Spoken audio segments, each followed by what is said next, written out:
You found Hawaii Matters. My name's Kathy with a K, your host.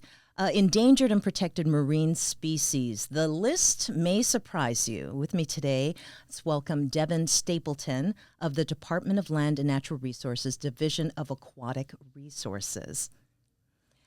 Devon, the Division of Aquatic Resources for the DLNR. What are your duties and responsibilities? And you can be as brief or as verbose as you would like. We'll start it off brief, but thank you so much for having me. So my role alongside with my team is to coordinate and protect some of the state's federal listed and endangered threatened marine species. So that involves taking care of their habitats, taking care of the animals, and teaching the public about these marine animals as well. So that's through classrooms, public events, and also responding to the sick or injured marine animals. How did you get involved specifically with marine wildlife? Were you a kid who was interested in Dr. Dolittle, or how did that come into play? I was always interested in just like the marine environment. I grew up on the water, actually grew up sailing, and so that kind of piqued my interest. And then when I was doing my undergrad at UH Manoa, I started to get involved with Hawaii Marine Animal Response and started to do seal and turtle response through them, and realized that that's what I really love doing. But more so than the response part, I really love doing like the community outreach and getting to talk to people and like hear their stories about these animals and like see their interest spark. Oh, that's very, very cool. Devon, when you talk about marine animals, where around Oahu and also our neighbor islands would we see them?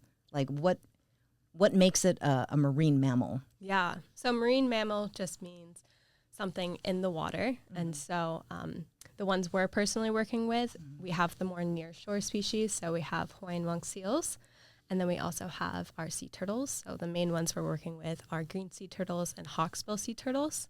And then my specialty is actually the pelagic or further offshore marine species. So those ones are our oceanic manta ray, oceanic white-tip shark, and false killer whales. So all those are farther offshore. If you're on a boat, you're more likely to see them, not like if you're hanging out at the beach. Pelagic. How many, for the land lover that I am, what does that distance, what does that mean? What makes it pelagic? Yeah, so there's not necessarily a specific range for these animals. Sometimes there's some rare occurrences where they are getting close to shore. And so like we had some false killer whales off of Diamond Head recently where like the sunset charter boats are seeing them there. But that's not very common. So more often you're going to be like at least 5 miles offshore. So it's a lot more like offshore fishermen who are doing like pelagic sport fishing will be seeing them. This is Hawaii Matters. I'm Kathy with a K, here with Devon Stapleton with Department of Land and Natural Resources, Division of Aquatic Resources. The public at large here in Hawaii, on Oahu, neighbor islands, how can we help marine wildlife? So just like marine debris reporting, we rely on the public to report sightings of these species. So if you're seeing some more rare species, those ones further offshore, we're trying to get people to take pictures and send in those sightings, and then also call the Marine Animal Response Hotline if there is an injured marine mammal. So NOAA has a Marine Animal Response Hotline. The number is 888-256-9840. When you call, there is an option menu, and it will let you select what marine animal you're calling for and then which island you're calling for. So let's say you're walking on the beach one day and you see a hooked turtle. You can call it up. I believe the sea turtle option's 2, and then it'll let you choose which island you're on, and then people from that island will go out and respond to be able to help it. Devon, you want people to, anytime we see a seal, turtle, the Alawai Canal, some time ago, there was footage. Is that unusual? Is that brackish water in the Alawai Canal in Waikiki? Yeah. Okay. So they are doing the restoration work on the Alawai right now. So that was pretty exciting, showing like an animal going back into that environment. So that is actually a reef manta ray, which we can go more into on how to tell reef manta rays and oceanic manta rays apart.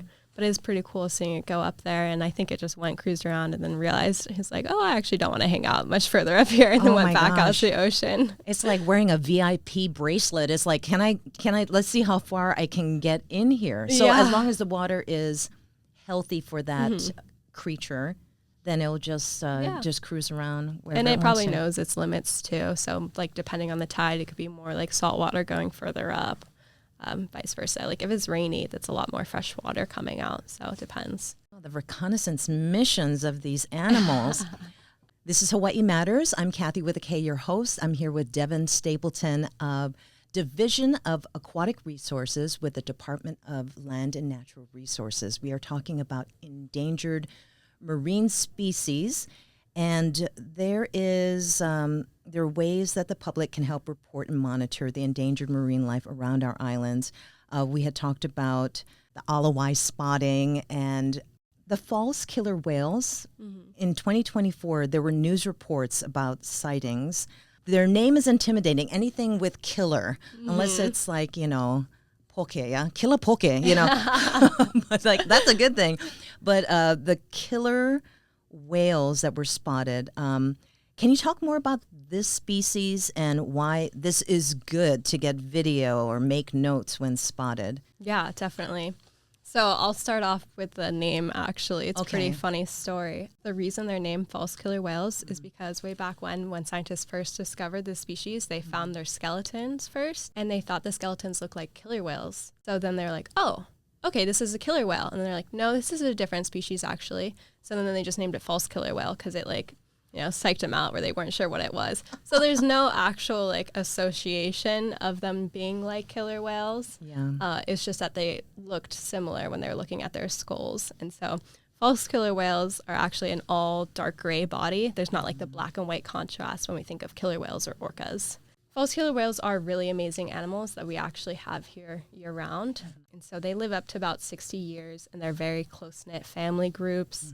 They share food with their family members, and they've been caught actually playing with their food before, too, like throwing up mahi-mahi up in the air. And there's 3 different population groups here in Hawaii. So the first one is we have the northwestern Hawaiian Island population, so that's way up.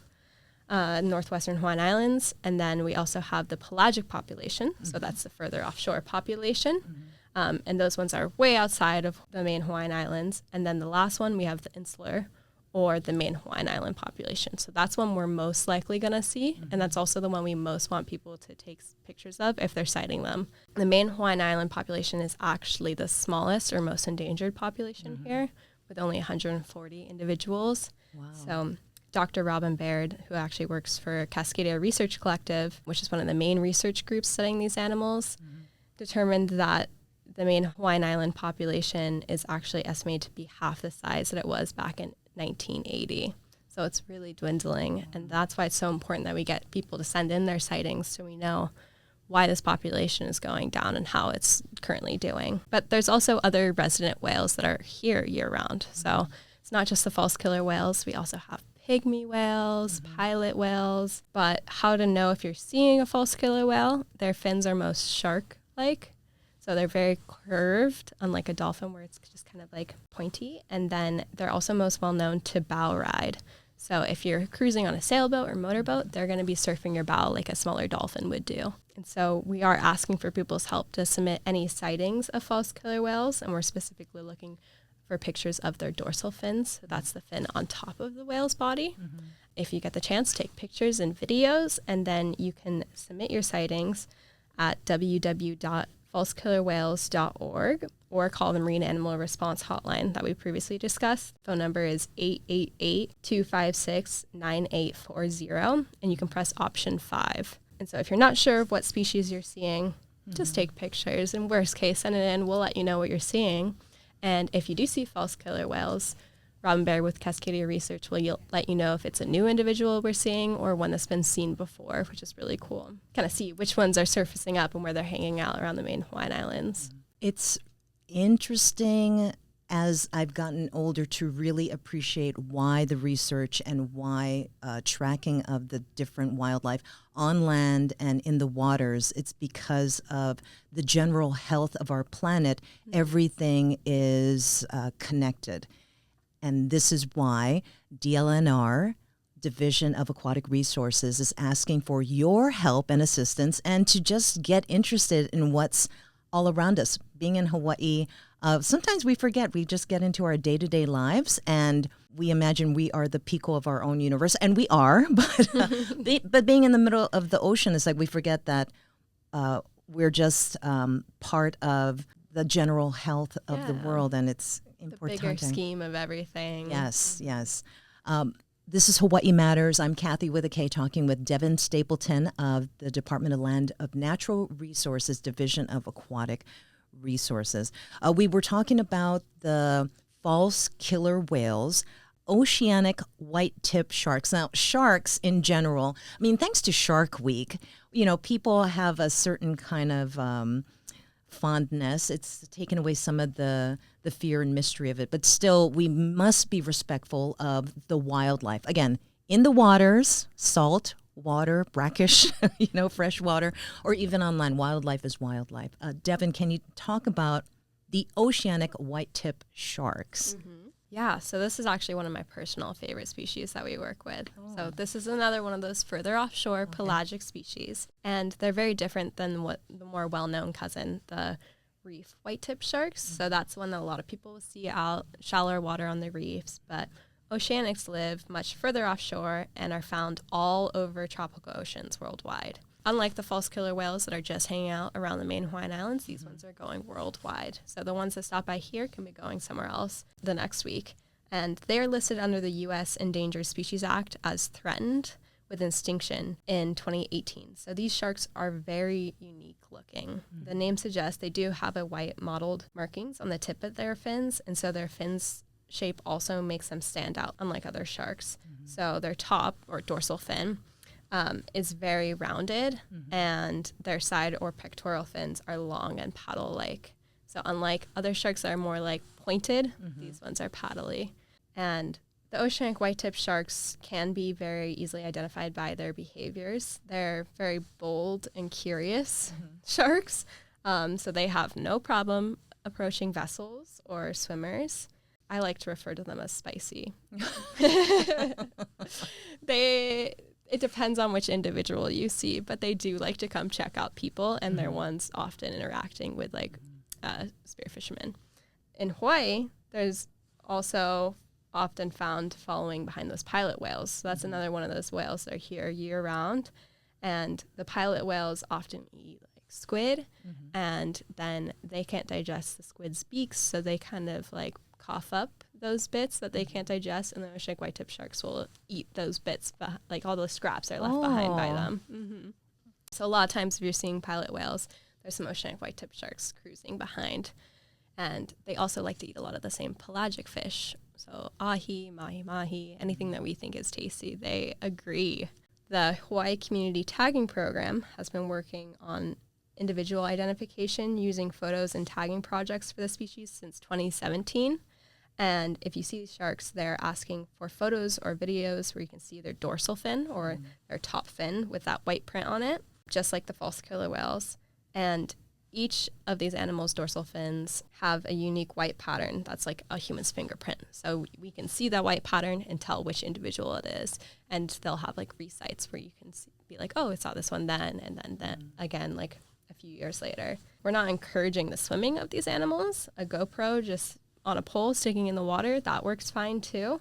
But a great way to take those photos and videos is using the GoPro. And so if you want to submit a sighting, you got to head to the Hawaii Community Tagging Program's website at www.sharktagger.org. So one of our team's current projects is we're asking ocean goers to help with a photo of identification of some pretty amazing pelagic species. So those animals are false killer whales, oceanic white-tip sharks, and oceanic manta rays. And our Protected Species Program supports our research partners by helping get the word out about their photo ID programs. And so our research partners and their teams sometimes only get out for like a couple weeks out of the year to get photo IDs of these animal populations. There's a lot more people out enjoying the ocean on a daily basis, and so that's why we need your help, because you have a lot higher potential of seeing these amazing species. This is Hawaii Matters. I'm Kathy with a K, your host, and you just heard from Devon Stapleton with the Department of Land and Natural Resources Division of Aquatic Resources. So we learned about false killer whales, the oceanic white-tip shark. Did we talk a little bit more about the Hawaiian monk seal? Even though it's very popular, I mean, we're very familiar with Rocky and the various sequence codes naming the pups and such. What a great poster seal Yes. Rocky is. What more can the public do about sighting a Hawaiian monk seal? Or is that the only seal that is seen on Hawaii's beaches? Would there ever be a mistaking another species here in Hawaii? So Hawaiian monk seals are only here in Hawaii, and that is our only kind of seal here in Hawaii. So if you're seeing a seal, it is definitely a Hawaiian monk seal. Okay. If it is a different kind of seal, that would be a crazy day. Very exciting news. But the cool thing is the Hawaiian monk seal is truly Hawaiian. And luckily, due to protections from human intervention and really caring and respecting these animals, their numbers have been increasing the last few years. Their population is going back up to what it originally was. And so things are looking up for the Hawaiian monk seals. And we would like to ask folks to call Marine Animal Response Hotline if any monk seal sightings do happen, and especially if a seal is injured. So if you're out fishing and you hook a seal, first thing we recommend you do is to call the Marine Animal Response Hotline, and we can talk you through how to cut the line. Or if you can't, if you see the seal still has a hook, we can go out and respond. Devon, that sounds like a really great idea for anybody who is a beachgoer, a boater, just any kind of water activity, to have these numbers part of their contacts. We heard from Devon Stapleton with the Department of Land and Natural Resources Division of Aquatic Resources. My name's Kathy with a K, and this is Hawaii Matters, learning more about endangered marine life and how we here in our islands, visiting or Kama'aina, we can make a difference to ensure that the various species are protected, get them off the endangered list, and you can brag to your friends and always be pointing out the Hawaiian monk seal. That's always good. Devon, can you talk about the oceanic manta rays? I might have touched upon a species that was in the Alawai, but the oceanic manta rays. Yes. So most people are more familiar with the reef manta rays. So these are the rays that people swim with off the coast of Kona. And there's actually two different species of manta rays in Hawaiian waters. So we have the oceanic manta ray and the reef manta ray. And they weren't actually proven to be genetically different species until 2009. So that's like very recently, relatively speaking.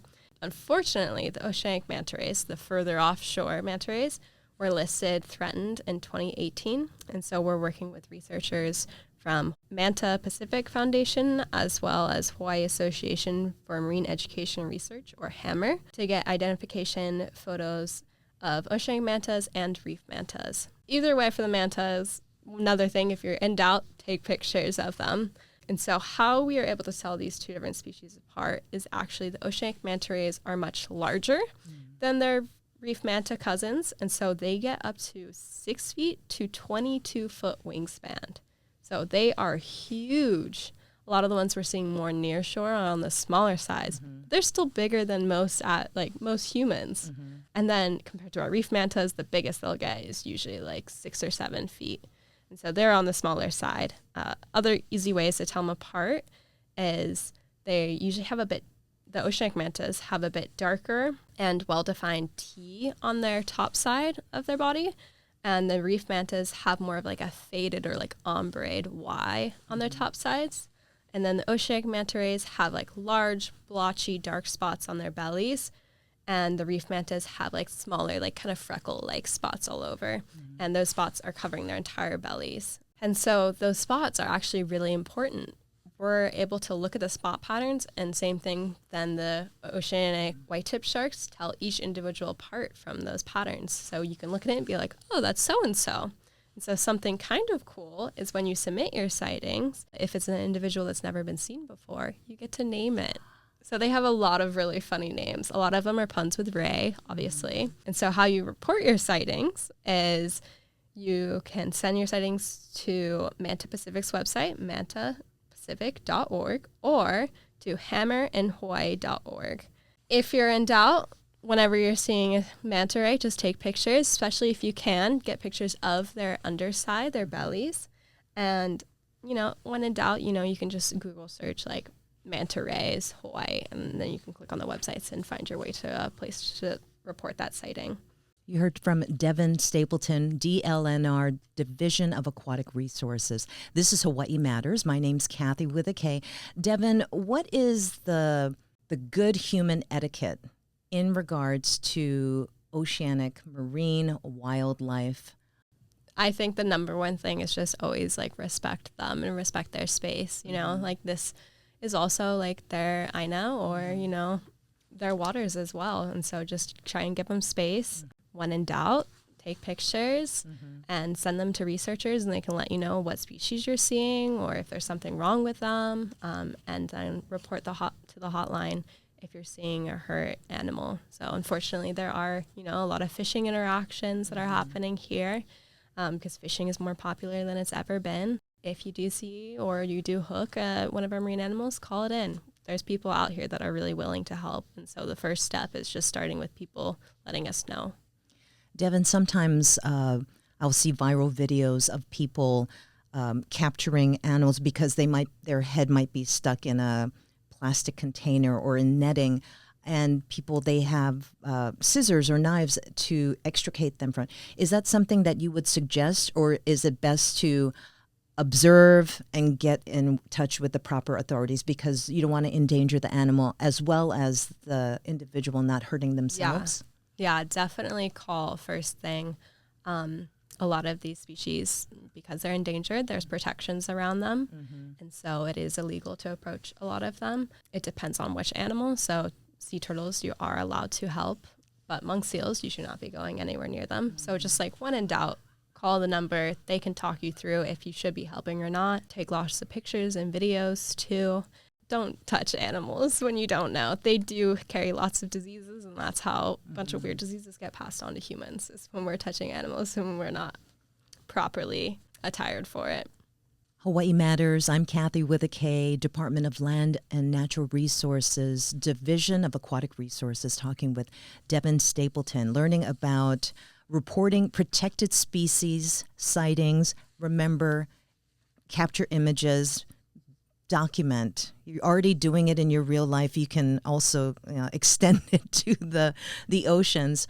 For the relatively larger marine mammals, it'd be boaters from far from land who'd report the whales and rays, as you were talking about. Can you talk about species that are closer to shore and maybe folks paddling out, foiling, kayaking? Definitely, yeah. So all the pelagic or further offshore species we mentioned, those are obviously further offshore, but we have the more nearshore species like the Hawaiian monk seals. And we also have two different kinds of sea turtles here that are somewhat common. One sea turtle we have is the hawksbill sea turtle, which is rarely seen in Hawaii, and it is listed as critically endangered compared to the Hawaiian green sea turtle, which is doing very well and much more common. The way you can tell these two species apart is by looking at their heads, actually. So the hawksbill sea turtles have these 4 little squares on their head. Those are called scutes or prefrontal scutes, and they're between their eyes. And the green sea turtles only have 2.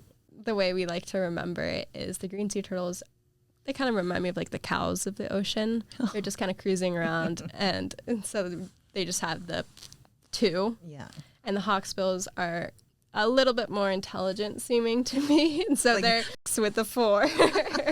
And so the hawksbill sea turtles are usually a little bit smaller as well, and they have the more like brown with black markings. They have a sharper beak, so it looks more like a bird's beak than other turtles, and that's hence the name, the hawksbill. And so just like when you see the seals, these turtles need their rest, so please remember to give them their space and admire from a distance. And you can also submit your hawksbill sea turtle sightings to Hawaii, HI, hawksbills.org. And if you're seeing a injured sea turtle of any kind, you can also still call the Marine Animal Response Hotline. Devon, how does the public just calling or sending in images and videos help? Yeah, so for these pelagic species that we're talking about, the false killer whales, oceanic manta rays, and the oceanic white-tip sharks, they're all listed as critically endangered or threatened species. So any information that we receive about these animals helps us learn more about them. And so we understand their movements, their habitat requirements, their health, and ultimately can teach us how to help them and hopefully get those populations back up. And so the photos help show us where they spend their time, and if we are seeing the animals year after year, we can understand more about how long they live, what their family groups are like, and how their populations are doing. So if they have an injury, we can watch over time how they heal or adapt to life with an injury. And additionally, the animal has some type of marine debris or entanglement on it. Sometimes a response can be coordinated to help the animals. This happens a lot in the winter when humpback whales return to Hawaii in their annual migration. These reports have saved many marine animals' lives. Thank you, Devon Stapleton of the Department of Land and Natural Resources, Division of Aquatic Resources. To call and report sightings, remember to take pictures and videos, including injured or deceased marine animals. The lively ones, we like that. Please call 888-256-9840. To replay and share this episode, please search Hawaii Matters on most streaming platforms. For Pacific Media Group, I'm Kathy with a K. Mahalo.